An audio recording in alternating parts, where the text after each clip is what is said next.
كل زمن لها فصحاها وعاميتها.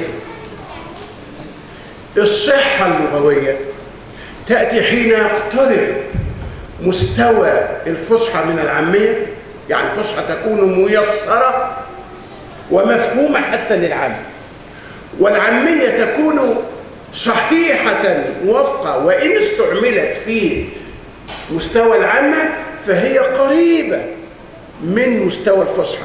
حين يكون هنالك تقارب وليست هنالك فجوة بين المستويين تكون اللغة في أتم صحتها وقوتها. كلما تباعدت المسافة والفجوة بين المستويين فاللغويون يخشون أن تنفصل العامية وتصبح لغة جديدة. لذلك أنا كنت أريد منك هذه النقطة في الاحتراف والفنية، العامي الفصيح الذي جاء عند هذا الرجل في بيان. وألا اسمع يا ولدي، اسمحوا لي، هنالك حضور من آبائنا وأهلينا، فيجب أن أمثل لهم حتى لا يكونوا غرباء في المناقشة. إذا ذهبت إلى تاجر فوجدت هذا التاجر قد أفرغ كل حبات البرتقال التي في الأقفاص دون تمييز، وأنت عليك أن تختار وأن تصطفي، هذا يقلب وهذا يقلب، هذا شيء عسير. لكن هنالك تاجر آخر يصنف، هذا درجة أولى، هذا درجة ثانية، هذا عاطل، هذا كذا. اسمع، المهارة الحرفة تجعلك تصنف، لا تخلط. وحين تخلط لا تساوي فقط بين من له المقدمة والأهمية وهو الفصيح مع العامي، لا، ده أنت قدمت العامي في عنوانك وأبهمت الفصيح، وأنت القرآني صاحب اللسان الطيب لا يليق بك هذا. معلوم. طيب يا حبيبي،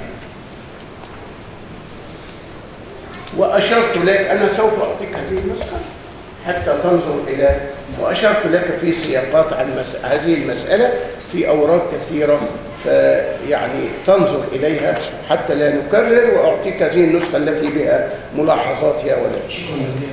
طيب نكتفي في هذا القدر ونقفز قفزة واسعة إلى القسم الثاني من الدراسة أو الآخر في الدراسة اللغوية. المبحث الأول الأصوات، الدراسة اللغوية لألفاظ البحث. ولدي صفحة كم؟ تفضل يا أستاذ. 232 أستاذ. ولدي من صفحة 232 إلى صفحة 241 دراسة نظرية الأمثلة بها شاحبة فقيرة. أقول لك فقيرة ليه؟ أنت كام لفظ جبتهم؟ العميل كله 700 قرابة 697 لفظ. وأنا ذكرت شغلك إزاي؟ قرابة 700 697. تذكر في مرة على التمثيل والعينات الشاحبة والأمثلة الشاحبة 5 أمثلة ومرة 7 أمثلة ومرة ما هذا؟ أنت عندك قرابة 700 لفظ. ما هذا يا رجل؟ ثم وتأتي بأمثلة من عند غيرك ومن غير هذا الكتاب على الظاهرة. ليه؟ لأنك حولت الدراسة إلى نظرية. أنا كنت أريدك أن تصنع ذلك بأسلوبك ومن الكتاب، ويظهر لك الفرق إذا قارنت كم لفظا اشتملت الرسالة وكم لفظا جئت بها أمثلة هنا وهنا. طيب خلاص قول عايز حاجة يسعدني. اتفضل. لا، هذا الألفاظ 697 لفظة مقسمة على ليست كلها عامية، نقسمها ما بين أنا أعلم، لكن حين تستشهد أمام عن الشباب. حبيبي أعود إلى أهلك، إلى أهلينا وأحبابنا. هذا الرجل أعطيناه قماشة واسعة جدا 10 أمتار، قلنا له اصنع لنا جبة وقفطانا وعمة وكذا، فبدأ على نفسه، أخذ لترا واحدا ويحاول بجلالة خاطره أن يصنع منه البدلة والجبة والقفطان. هل هذا تصح؟ ها؟ بدل تمثيل بدل الكفر والتفكير.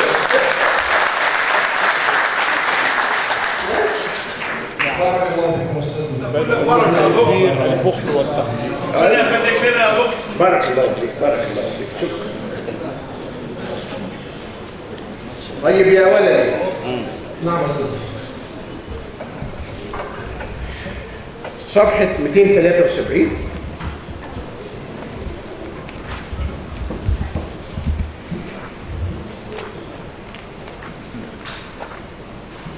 شوف هذه الصفحة وهذا المبحث، يظهر أنك كنت نائما أو غافلا، لست موجودا، لست حاضرا. أنا كاتب لك كلام لا أذكره أمام الجمهور لكن اقرأه. ها؟ إيه الحكاية؟ بص، أنت تقول أنواع المعنى متعددة، منها توسيع المعنى، تضييق المعنى، انتقال المعنى، وأضاف بعد ذلك يعني في كتاب ضوء انحطاط المعنى رقي المعنى. هل هذه أنواع المعنى شيخنا الكريم؟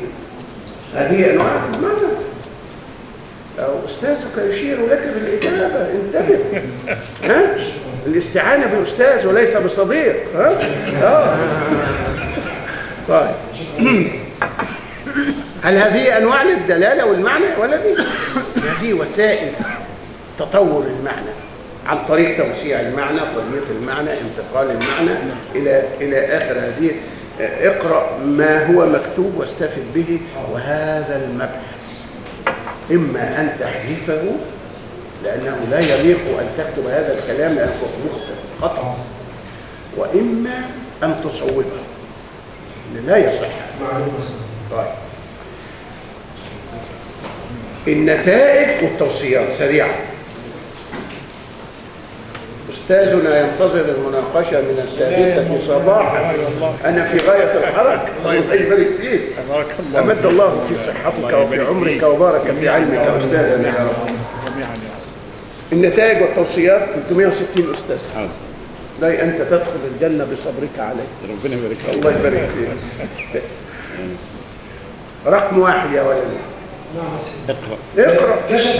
وفيما يلي بيان هذا، كشفت الدراسة عن حركة الفكر اللغوي في تلك الحقبة من الزمان، وأنها لم تكن مجرد جمع لما مضى من بطون الكتب، بل كان فيها حركة وحياة. حبيبي، نعم. أنت تقول كشفت الدراسة عن حركة الفكر اللغوي في تلك الحقبة من الزمان. هذا كلامك. نعم. وتقول هذه خلاصة، هذه نتيجة لبحثك. نعم. أنا أقول لك إن كان هذا الكلام حقا يا سيدي، صف لنا الملامح اللغوية التي كشف عنها بحثك لهذه الحقبة الزمنية.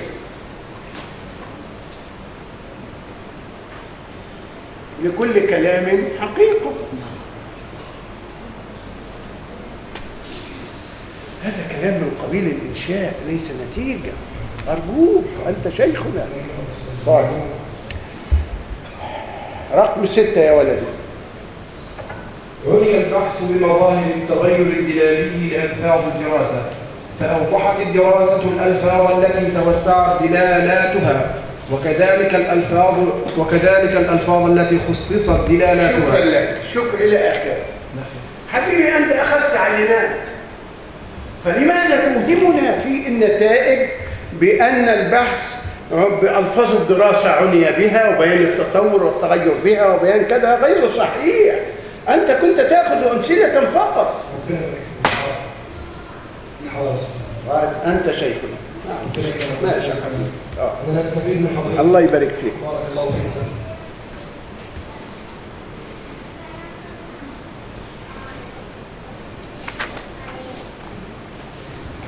شوف حبيبي، نعم. في دراسة الألفاظ والأساليب الشائعة في مصر رقم 9 وما قبلها بالرجوع إلى قرارات المجمع، هذه أمور يعني لا صلة لها ببحثك التطبيقي. أنا هنا النتائج التي تخصك أنت بصمتك أنت، عملك أنت، النتيجة للزبيب.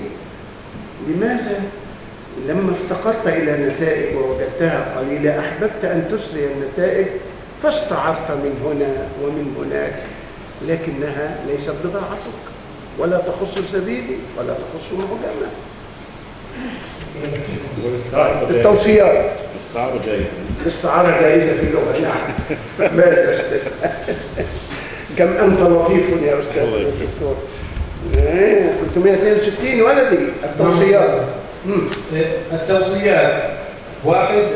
توجيه أنظار الباحثين والدارسين إلى هذه الثروة الثرة تاج العروس، فهو دائرة معارف مخبوءة وكنز مدفون، وكذا توجيه أنظارهم إلى التراث المصري وإخضاعه للدرس اللغوي.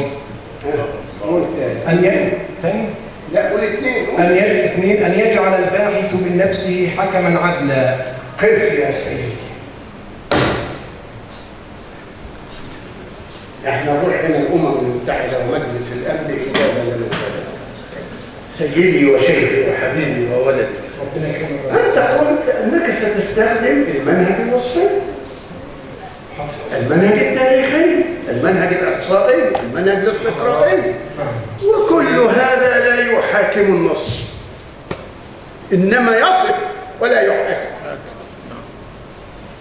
المناهج التي استخدمتها وكان النص منك على أنك ستسلك وتستخدم هذه المناهج، هذه مناهج تصف الظاهرة ولا تحاكم الظاهرة. تأتي عن نتائج التوصيات تقول حكما عدلا، هذا يخص المنهج المعياري ولا صلة للمنهج المعياري ببحث الدولة. لأن المنهج الوصفي والاستقرائي والإحصائي مثله كمثل جهاز الأشعة، كمثل جهاز التحليل، لا شأن له بأن هذا صواب وهذا خطأ، ويذكر لك ما هو موجود. ثم يأتي الطبيب الذي له المنهج المعياري ينظر فيقول هذا الرقم تجاوز الحدود المسموحة، هذه الأشعة فيها كذا. فالمنهج الوصفي يصف ويحلل ويبين لكنه لا يحاكم. انتبه؟ شكرا لك. ثم أقول لك يا ولدي اقرأ تشجيع تطبيق نظرية الحقول الدلالية على ألفاظ اللغة حتى يشمل سائر الموضوعات العربية، ليشارك ذلك في بناء معجم عربي تاريخي. يا سيدي وشيخي وحبيبي، كنت أول من يخاطب بذلك، كنت به أولى، فلما لم تفعل واقتصرت على الجانب النظري. سيدي الفاضل، نظرية الحقول الدلالية ليست كما وصفتها هنا، وأحببت أن أختم بهذه يعني الملاحظة أو البيان أو التفكير بصوت المرتفع أمامنا. وأنت ذكرت نظرية الحقول الدلالية. نظرية الحقول الدلالية معناها أنك تأتي إلى الثروة اللفظية التي تدرسها. قرابة 700 كلمة ولفظ، ثم تصنف هذه الثروة إلى مجالات، ثم إلى مجالات فرعية وتحت فرعية، ثم تأتي بنظرية الصياغة، هذه الصنعة، هذه الحرفة، فتستخرج المعاني من قاموس الزبيدي لكل مجموعة. ثم بعد ذلك تأتي إلى نظرية التحليل التكويني لتبين لك الملامح الدلالية. والملامح الدلالية لأي باحث في هذا السبيل 4 ملامح حتى يكون محترفا. ملمح عام، أنا حين أقول الألفاظ الدالة على الكلام، الملمح العام هنا الكلام. الملمح هو المعنى الذي يجمع كل الألفاظ التابعة لهذا المكان. حين أقول الألفاظ الدالة على الحركة، الملمح العام هنا الحركة. أحسنت، المصور أداة الحركة. الحمد لله، كلام واضح وبين. الحركة لأنه المعنى الذي يجمع كل ألفاظ هذا المكان. لكن الحركة هنالك مجموعة للحركة السريعة ومجموعة للحركة البطيئة. فالملمح ملمح السرعة يفرق يميز بين المجموعة السريعة والمجموعة البطيئة. هذا الملمح يطلق عليه الملمح المميز. عرفنا الملمح العام، ثم الملمح المميز الذي يميز مجموعة عن مجموعة أخرى. ثم داخل الألفاظ التي داخل المجموعة كيف تفرق بين كلمة وأخرى داخل مجموعة واحدة، كلمة وأخرى متقاربة المعنى مثل طاف ودار، كلاهما حركة أفقية دائرية مكتملة الدائرة، لكن طاف ترتبط بشيء في المركز، زي تقول طاف حول الكعبة. الدوران لا يشترط له أن يرتبط بشيء في المركز. هذا الملمح هو الملمح الفارق. عرفنا الملمح العام، الملمح المميز، الملمح الفارق. هناك ملمح آخر، الملمح المحايد. الملمح المحايد هو الذي يجوز وجوده أو لا يكون موجودا. يعني ملمح السرعة بالنسبة لطاف ودار ملمح محايد، وأنت في الجدول الملمح الموجود تضع عنده زائد، غير الموجود تضع أمامه علامة ناقص. المحايد تضع زائد وناقص مع بعض معا. لماذا؟ لأن طاف ودار ممكن أن يكون الطواف والدوران إيه؟ سريع، وممكن أن يكون بطيء. هذا ملمح محايد. هذا الاحترام وهذه الصنعة تصنف صنعتك اللفظية، تدرس الدلالة من خلال نظرية السياق اللغوي وغير اللغوي، ثم تحدد الملامح الدلالية حتى تحصل على نتائج علمية. وفي النهاية هذا عمل جاد وعمل مشكور.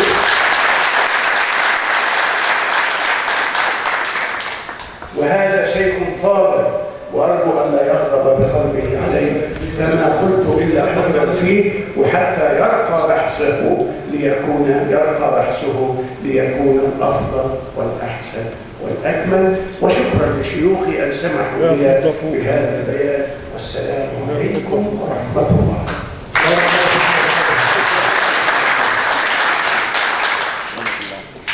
شكرا جزيلا لأستاذنا الفاضل فضيلة الأستاذ الدكتور محمد داوود على هذه الملحوظات القيمة التي أفدنا منها جميعا، ونرجو من الطالب أن يضعها نصب عينيه وأن يقوم بتصويب كل ما وجه إليه. ومع لون آخر من ألوان المناقشة العلمية الجادة نستمع إلى أستاذنا الفاضل فضيلة الأستاذ الدكتور محمد عبد الحفيظ العريان ليناقش الباحث في موضوع بحثه، فليتفضل مشكورا. بسم الله الرحمن الرحيم. الحمد لله رب العالمين، والصلاة والسلام على أمير الأنبياء وخاتم المرسلين سيدنا محمد بن عبد الله وعلى آله وأصحابه الطيبين الطاهرين. ثم أما بعد، أيها الإخوة الحضور، السلام عليكم ورحمة الله وبركاته، وأهلا بكم في رحاب جامعة الأزهر الشريف وفي دار كلية اللغة العربية بالقاهرة، حرسها الله معقلا للغة القرآن وأدب العرب. يسعدني ويشرفني أن ألتقي اليوم مع كوكبة من عمالقة أصول اللغة في هذه الأيام المباركة، والأمة الإسلامية تتأهب لاستقبال شهر رمضان المبارك أعاده الله علينا وعليكم باليمن والخير والبركات. نجتمع اليوم في هذا المحفل العلمي مع قامات شامخة وأعلام سامقة، مع الأخ الفاضل والصديق والحبيب المشرف على هذه الرسالة فضيلة الأستاذ الدكتور محمد متولي منصور، أستاذ ورئيس قسم أصول اللغة بالكلية، والمشارك له في الإشراف الأخ الكريم فضيلة الأستاذ الدكتور أسامة محي الدين عبده، الأستاذ المساعد في الكلية. وأما مسك الختام فهو علم الأعلام، الداعية الكبير الذي نشرف به ونفتخر به كفارس من المدافعين عن الإسلام والداعي إلى الوسطية. هذا الفارس النبيل بخلقه وتواضعه الجم يجعلنا بجواره هكذا، مع علمه الجم ومع خلقه الرفيع يتواضع لأقل الناس. كل هذا من الداخل وليس رياء أو سمعة، وإنما اختمر في قلبه نور الإيمان مع نور القرآن، فأهلا به في جامعة الأزهر، وأهلا به ومرحبا في دار كلية اللغة العربية بالقاهرة. والحقيقة أن لنا الباحث الشيخ محمد خويزي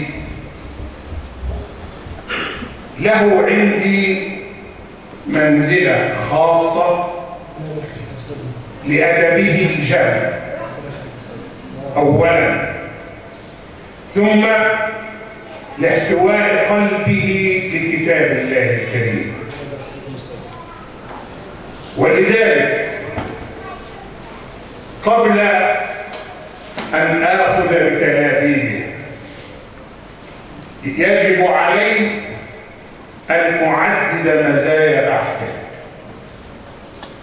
فيحمد للباحث قيامه بجهد مضني في جمع مادته العلمية من المصادر المختلفة القديمة والحديثة، ولا سيما تصديه للون من ألوان الدراسة اللغوية في هذا المعجم الموسوعي، ألا وهي اللغة المصرية في معجم تاج العروس. يحمد للباحث أيضا حسن التقسيم لقضايا الرسالة، فقد قام بعرض القضايا بطريقة منهجية علمية منظمة.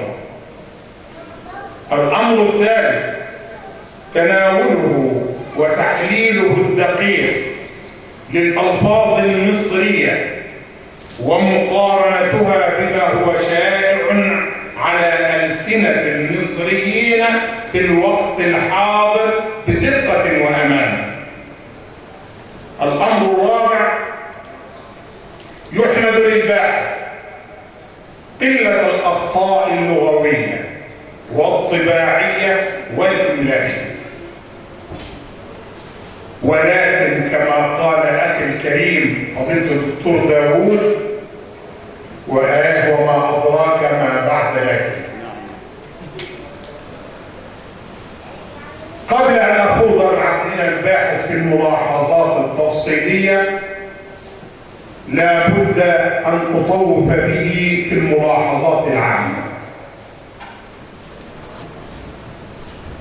الأولى الإطناب الممل في معالجة المقدمة، فقد زادت على 10 صفحات جلها في مدح الوطن وحبه. وأقول لك يا بني أن المجال العلمي يتسم بالدقة والتحديد في معالجة قضاياه، أما المجال الإنشائي فلا وجود له ولا مكان في البحث العلمي كما قال لك أستاذ الجليل دكتور داوود. الأمر الثاني عدم ظهور شخصية الباحث أحيانا واختفاؤها في أحيان أخرى، وخاصة في التعريف بالزبيد والمعد. فكأن حين أقرأ التمهيد أقرأ من كتاب أخي وحبيبي فضيلة الدكتور محمد متولي منصور في المبحثين، حتى العناوين هي بلا زيادة أو نقص. هذا الوفاء الباحث المسلم.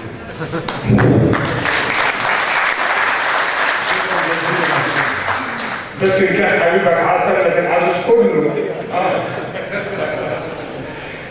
ثالثا عدم التوثيق للأعلام من كتب التراجم والرجوع إلى مصادر ناقلة عن كتب التراجم،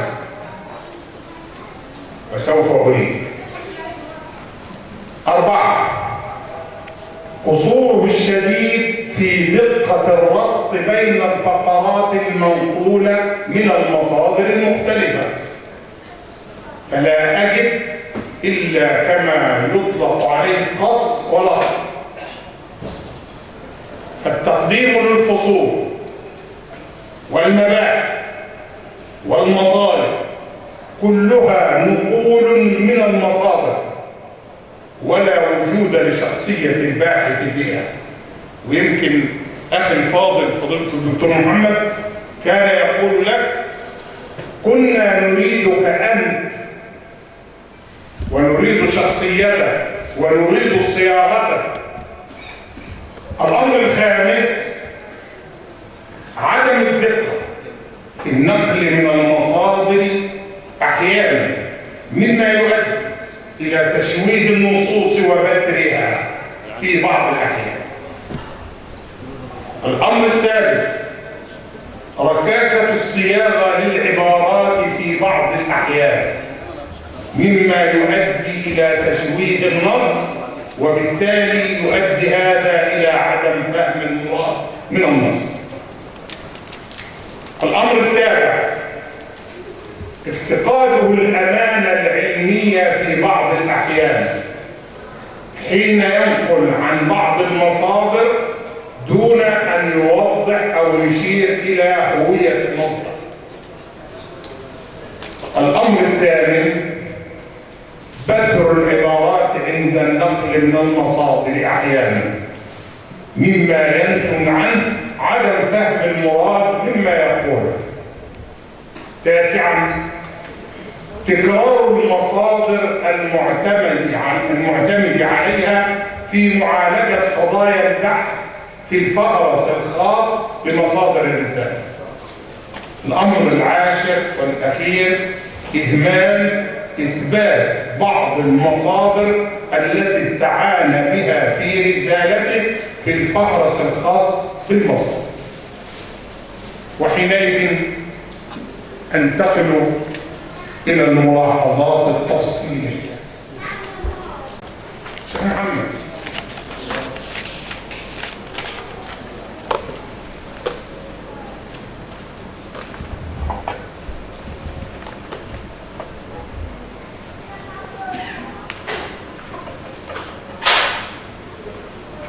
تعال هنا في سطر 6 من الآخر تقول وألف النوادر. وألف النوادر ثم الخلائق والذي ألف النوادر الذي أو والخليل من 170 أو 175 على الأرض. ماشي؟ وراء هذه صفحة الدين. نعم. اقرأ كده السطر الأول. ومن ثم فلم أقدم رجلا ولم أؤخر أخرى للخوض غمار أفكار هذا الموضوع الذي سوف صوت وعملها في الاستدراكات. مالي دعوة هات السطر 8 في صفحة خاء.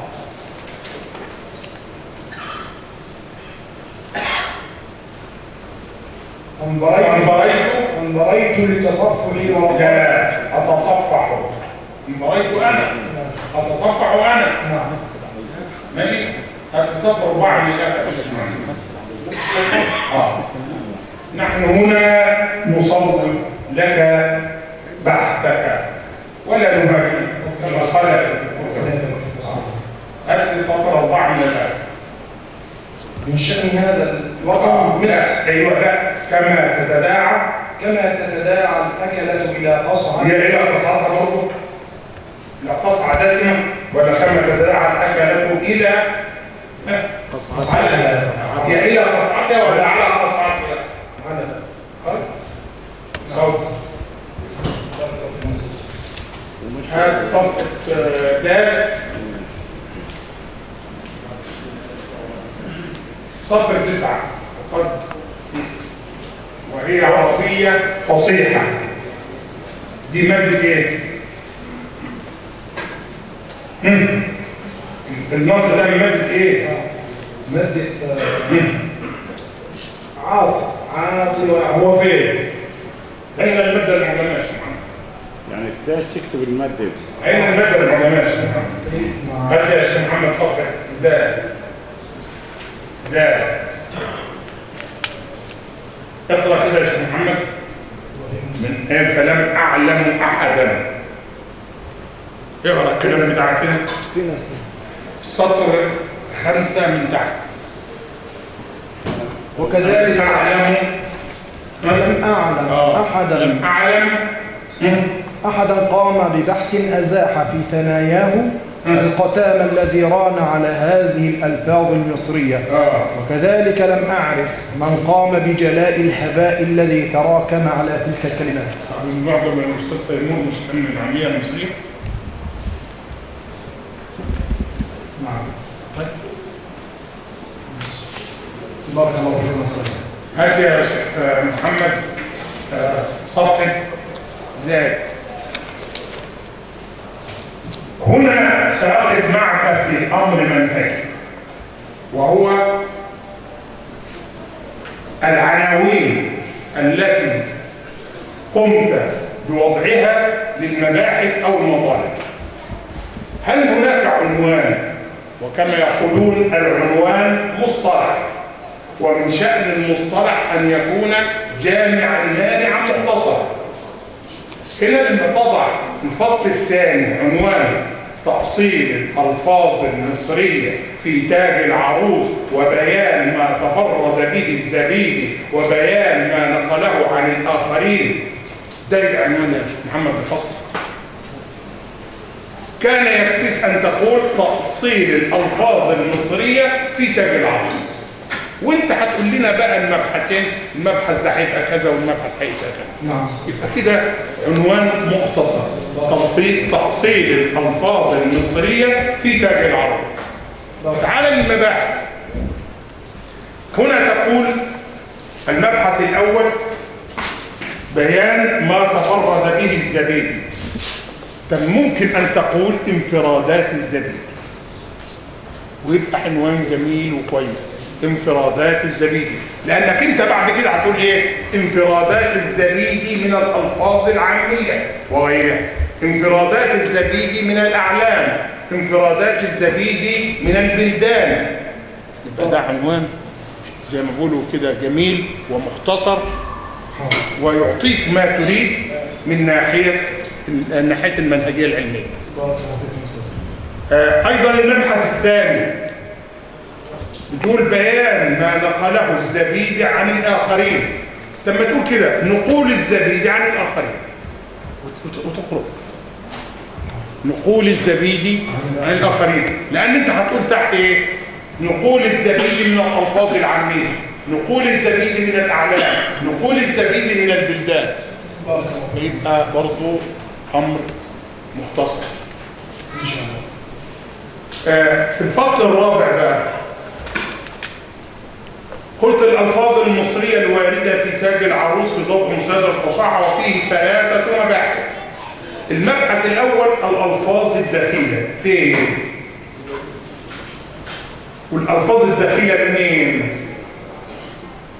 تقول لي الألفاظ الدخيلة المصرية في تاج العروس، الألفاظ الفصيحة المصرية في تاج العروس، الألفاظ العامية المصرية في تاج العروس. معلش يا شيخ محمد. نعم حاضر. نعم. بعد هذا نأتي إلى صفحة 3. أول حاجة يا شيخ محمد، نعم أستاذ. أكرمك الله يا بني، ما الموطن الأصلي للزبيب؟ هنا بقى أنت نقلت كما قلت من أخي الكريم وحبيبي الدكتور محمد متولي من كتابه قضية الاستشهاد، وهذا بحث كان أول بحث قدم في اللجنة العلمية في قضية الاستشهاد في تاج العروس للزبيب. أنت هنا نقلت والرجل قد كتب وأورد في بحثه الموطن الأصلي للزبيب. أنت لم تأتي بالموطن الأصلي للزبيب. اقرأ كده. منين الزبيدي؟ هو بلكرام ولد في بلكرام في الهند. أيوة. ثم انتقل الأول الثاني زبيد في اليمن والثالث ايه؟ مصر. امال كان من وسط العراق منين؟ من أين وسط العراق؟ هذا موطن آخر وهو الموطن الأصلي من واسط العراق. الأمر الآخر أنت كتبها بالكرام، لا هي بالجرام مش بالكاف. تعال هنا انظر في هامش 1 قضية الاستشهاد ضد الدكتور محمد، وانت بتتكلم عن مين؟ عن الزبيدي. الدكتور محمد فضيلة المشرف على سيادتك كان يأتي بالترجمة من كتب التراجم، لم يأتي بها من أحد الذين كتبوا عن كتب التراجم. أما أنت قد ركنت إلى مصدر الدكتور محمد كمصدر ولم تركن إلى كتب التراجم. نعم. انظر في السطر الثالث، تقول أن الزبيدي ولد سنة كام؟ ولد هنا زيادة. الزبيدي ولد عندك 11425. لا اهو انا بقرا قدامي اهو. خطأ. صح ولا مش صح؟ صح. مكتوب ولا مش مكتوب؟ يبقى الصواب ايه؟ 1145. 1145 ميلادي و1205 هجري. نعم. عاش يا شيخ محمد. الحمد لله. شكرا.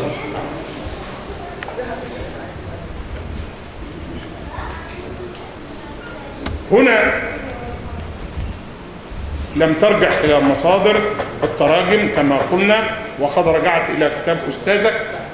وهذه المقدمة الطويلة التي بلغت صفحات 10 كان من الممكن أن تكون 5 صفحات، إنما أنت يعني قلت وصلت في مدح في مدح مصر وحب مصر، والمجال العلمي ليس مجال إنشاء. نعم معلوم.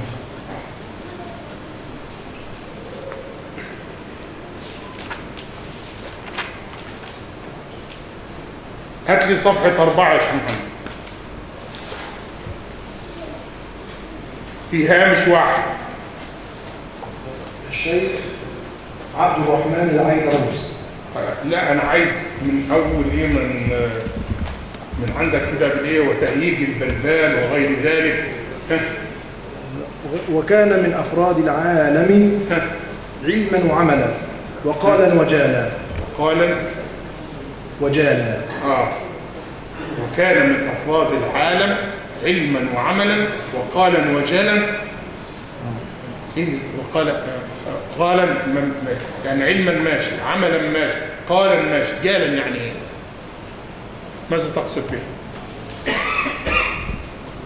يمكن وتجوالا بقى.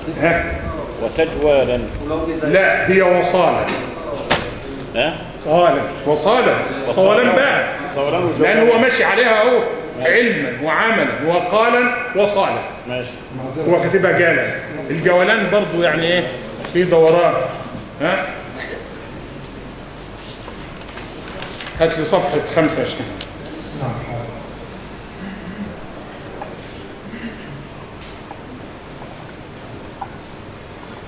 هنا تقول في سطر 12: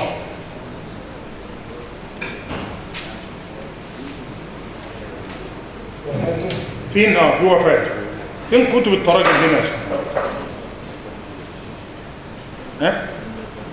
أين كتب التراجم؟ عشان أقول لك إن أنت في هذا التمهيد يعني حذوت حذو أستاذك حذو النعل بالنعل على طول. طبعا أمر خاطئ. اتفضل يا سطر 17 صوت 17 5 سطر 17 ماشي. أنا حريص أمر منك حتى نقلوا الأشياء النفيسة عندك اللي انت كاتبها النفسية دي، النفيسة وأجازه تلقى الزبيد العلم على يد كثير من خلال تنقلاته العديدة. كثير من مين؟ يا شيخ محمد، على يد كثير من العلماء أو الشيوخ. من خلال كذا تقول بقى كمل زي ما انت عايز تكمل. ماشي يا ابني؟ هات صفحة 6. شوف بقى الخطأ في السياق هنا يا شيخ محمد. اقرأ كده يا حبيبي. إن الزبيدي إذا كان قد تلقى العلم عن هذا العدد الكبير من العلماء، سطر 3 عندك على طول، فإنه لم يتأثر في تكوينه العلمي إلا بعدد قليل منهم يرجع الفضل إليهم. يا راجل، فإليهم الضمير، فإليهم يرجع الفضل. نعم أستاذ. ماشي؟ تعالى هنا في سطر 2 بقى، في الفقرة الثانية، ولكن يشير الدكتور حسين نصار. شوف بقى هنا، ولذلك أنا كنت أقول أيناك يا شيخ محمد، وأين الدقة في الربط بين الفقرات. الفقرة الأولى أنت تنقل كلام الدكتور جمال الدين الشيعي. الفقرة الثانية تنقل عن الدكتور حسين النصار. أين الربط بين الفقرات؟ ما مش لقيت كلمة هنا. قال الدكتور جمال الشيعي كذا، ولكن يشير الدكتور حسين النصار إلى كذا. انت مشينا ربط بين الفقرات مفقود. شخصيتك مش موجودة. قص ولزق زي مفقود. حط شيل من هنا، حط هنا، شيل من هنا، حط هنا. انت بقى ولا بد ان تكون لك شخصية. هات لي هامش 2. اقرا كده في نفس الصفحة صفحة 6. ينظر الحركات الإسرائيلية ومراكز الثقافة في الشرق الإسلامي. دكتور الشهيد. ايوه، فين صفحة الموضوع؟ نعم، سهل. وما أكثر السهل.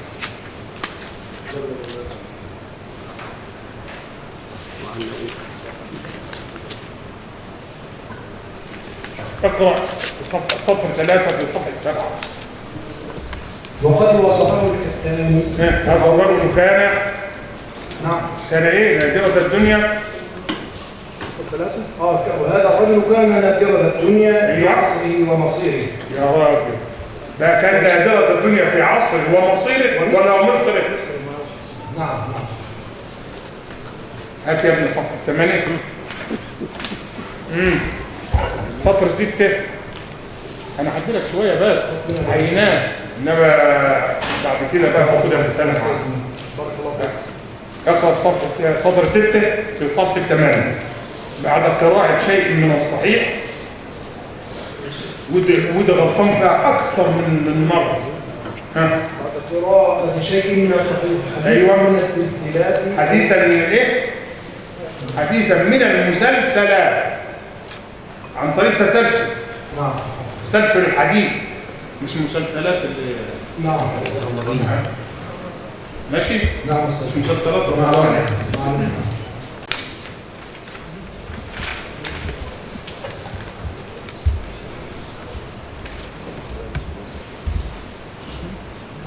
أنا بقول لك هنا لما أهملت موطن الولادة برضه، ولكن برضه تبع الخطر المقدم في صفحة 11 إن تاج العروس بوصفه قاموسا.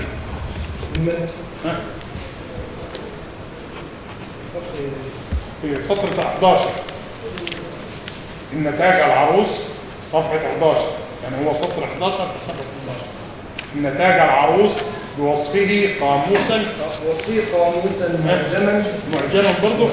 معجمين. ليه؟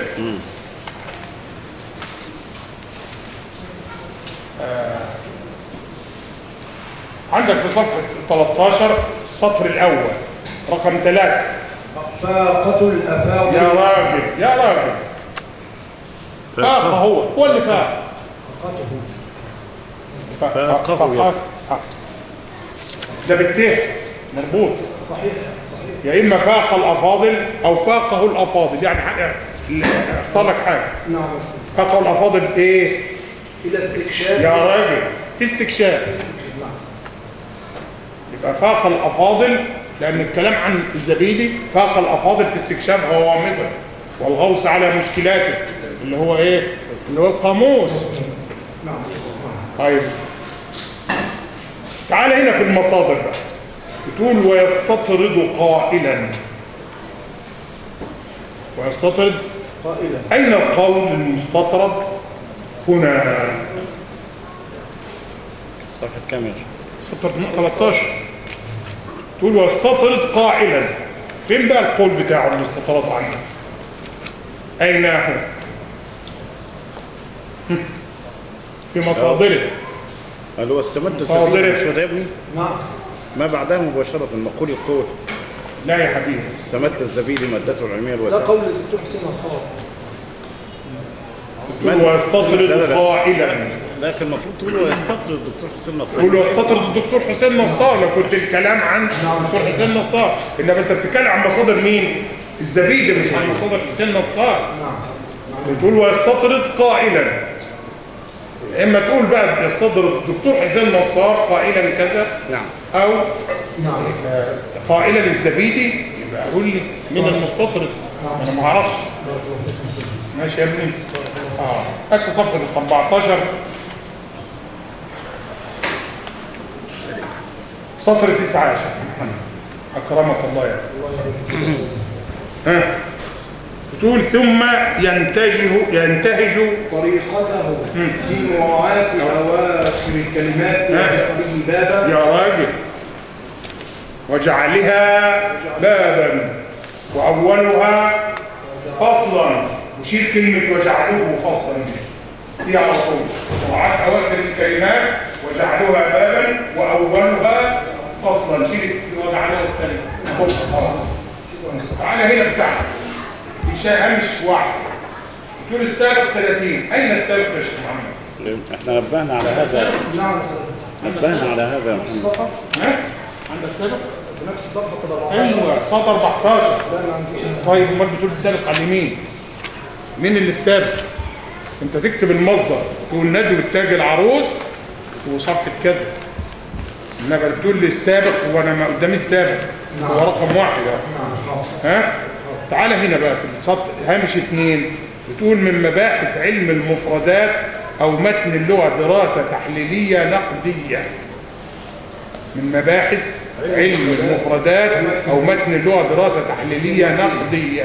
هذا المصدر اللي استاذنا الدكتور عبد الغفار قال لم اعثر عليه في قائمه المصادر. جبته منين؟ ولم اعرف شيئا عن هذا الكتاب اساسا عند استاذنا الدكتور عبد الغفار. من اين جئت بهذا المصدر الا اذا كان بقى يعني حظي بيض اخونا الحبيب اللي هو محمد بيقول من مباحث علم المفردات او متن اللغه دراسه تحليليه نقديه دكتور عبد الغفار هلال. فاذا كان هذا الكتاب حظي به اخونا الدكتور الحبيب الدكتور محمد متولي لما بينه وبين فضيله الدكتور عبد الغفار من علاقه محبه وطيده فيبقى حاجه اخرى. نعم. واعطاك اياه لكن لم اعلم شيئا عن هذا الكتاب ولم اجد هذا المصدر في المصادر عشان استوثق من هذا الكتاب. من اين اتيت به؟ بحث في مجله. بحث؟ لا انت قلت بحث ولا اشرت الى انه بحث. والبحث ده فين حته؟ انت جايب المجلات والدوريات ما قلتش ليه ان ده بحث في مجله واتيت برضه بالبحث. مش عامل مصادر؟ ما ينفعش كده. ما ينفعش. هات صفحه 15 سطر 4. ولا ينسى غالبا ان ينبه على كل ماده مش الى كل ماده. تعالى تحت في رقم 1 في نفس الصفحه اقرا كده. ومن اجل التمييز لا سطر رقم 1 تحت افصح الناس. يا ابني رقم 1 في نفس صفحه 15. كان الزبيب لا بيان ايه؟ عندك 1 2 3 4 5 رقم 1 في تحت سطر من تحت. بيان لوقفية. بيان ايه؟ بيان لوقفية. لا لتوقيفية اللغة. توقيفية وليس لوقفية. بيان لتوقيفية اللغة. نعم استاذ.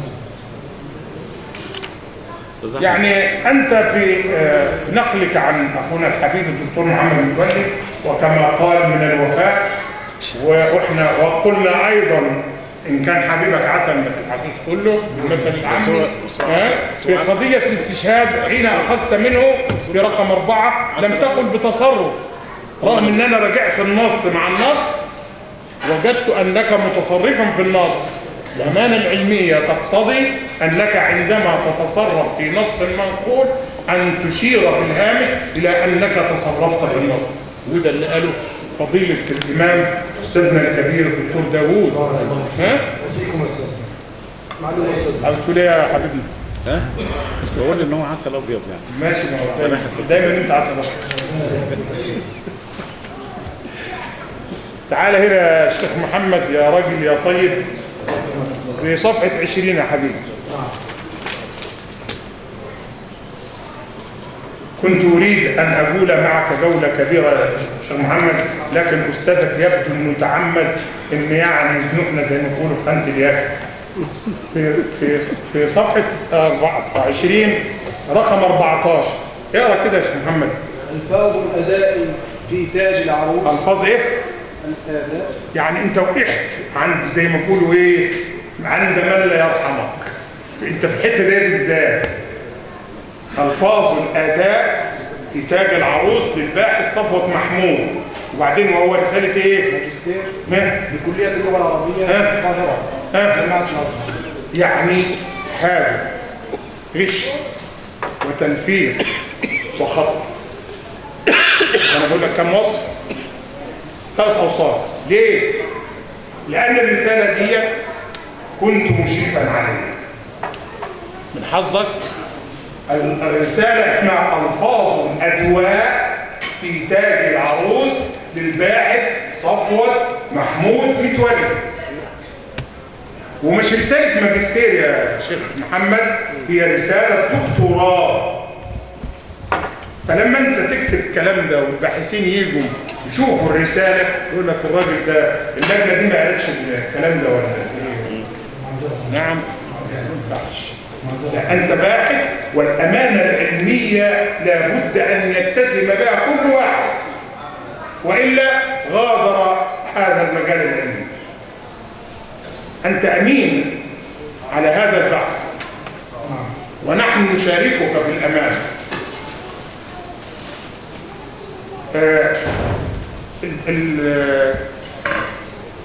العنوان اللي تحته 15 تقول الفروق الدلالية هي في تاج العروس الزبيدي للدكتور محمد رياض قريب. أيوة. كلية اللغة العربية بالزقزقة الطبعة الأولى. ما قلتليش بقى ده كتاب ولا رسالة ولا بحث؟ كتاب أستاذ. ها؟ كتاب. طب ما تقول لي، قلت لا يعني ما أشرتليش يعني ما يشير إلى أنه كتاب ولا رسالة. برضه معجم لغة العامة في تاج العروس ده كتاب؟ معجم يعني كتاب حدود ولا ايه ولا بحث ولا ما هو ممكن يعني انا اكتب بحث عن معجم. هو كتاب بس بالعنوان هذا العنوان. ماشي. هات يا شيخ محمد صفحة 23 برضه من الايه؟ من باب المصادر.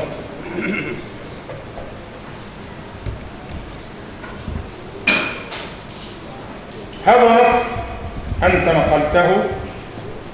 إذا كانت اللغة اليونانية هي اللغة الرسمية، واللغة القبطية التي نتجت من الديموطيقية هي اللغة الدارجة التي ارتفعت إلى درجة اللغة الأدبية. ماشي معايا؟ السطر كم؟ ديت يا سيدي سطر 13. إذا كان في صفحة 23 معايا؟ فاهم. وبعدين بتقول كما ذكر ذلك القس عبد السلام المسعودي. فين مصدر الكلام ده؟ ولا انت يعني المصادر كلها بقت مباحه لك تاخذ منها ما تشاء وتنسبه الى نفسك؟ فين المصدر؟ الاساس المتين هم في ضبط لغه. فين هنا المصدر فين؟ رقم 2 مصدرها حضاره مصر في العصر القبطي. هنا مفيش مصدر. بعده على طول يقول الدكتور عبد الغفار العمتي لا. اين ما هذا مصدر هذا الكلام؟ ده كلامك انت.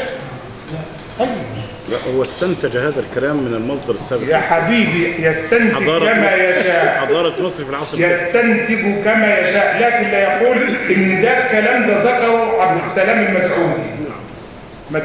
ما دام بقى حب يأصله لابد ان يذكر الكتاب الذي أصل منه يا اخي الحبيب. صفحة 24 قدامها صفر. انا فاضل لي ربع ساعة. طيب ماشي.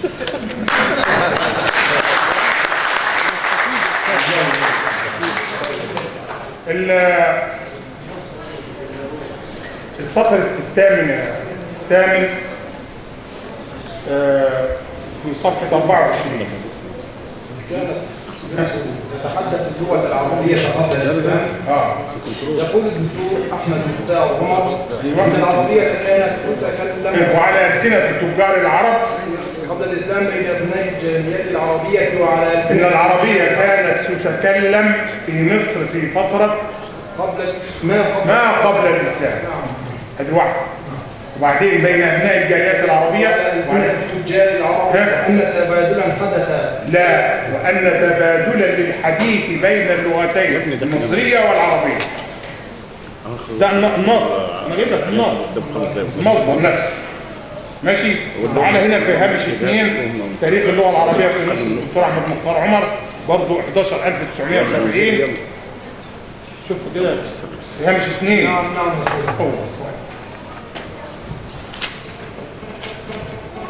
هنا بقى يعني من هذا الباب اللي فات برضه انك تنسب الى نفسك ما ليس لك.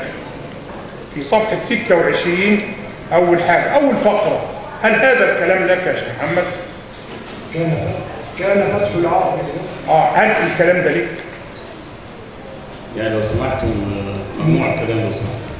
لا مش لك انت كده فتح الله عليك الاعتراف بالحق فضيلة. فلا بد ان تنسب هذا. لو سمحتم يا اخوان، احنا في لجنة علمية موقرة. هل هذا ان فتح الله عليك فان قلت ان هذا الكلام ليس لي؟ الامر الثاني، اقرأ من صور هذا الصراع.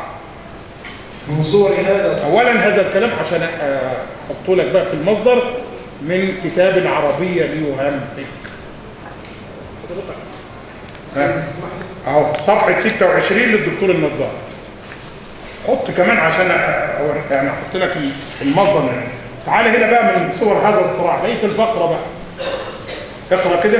من صور هذا الصراع الفترة التي حكم فيها الخليفة عمر بن الخطاب. حرص عمر وبحذر. لا شيل وبحذر دي مش موجودة. قد حرص عمر على بقاء شعبه لا بقاء جنده. وكان ليه شعب لسه؟ ده جنده. ما انا بقول لك انت يعني انت نقلت وتصرفت يا شيخ محمد في النص وما نقلتوش كمان عن صح. يعني انت عملت فيه زي ما بيقولوا عملت فيه البدع، شوهت من كل الجهات. لو كتبت تحت التصرف بس على بقاء جنده بعيدا عن الاحتكاك الايه؟ اللغوي. هنا بقى انت بتقول فقد حرص عمر وبحذر. لا، هي فقد حرص عمر على تحذير ولاته،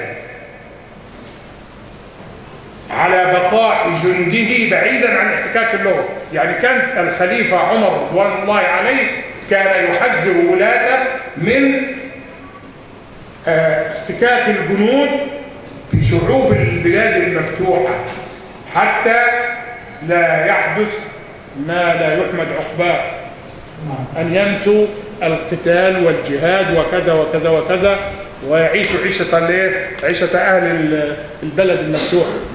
فكان عمر يحذر مشوا بحذر. ماشي يا شيخ محمد. يهمفك ارجع العربية ليهمفك دكتور النجار صفحة 26. تعال هنا في نفس الصفحة يا شيخ محمد. وبينما كانت تقيم هنا مختلف القبائل والعشائر في جوار قريب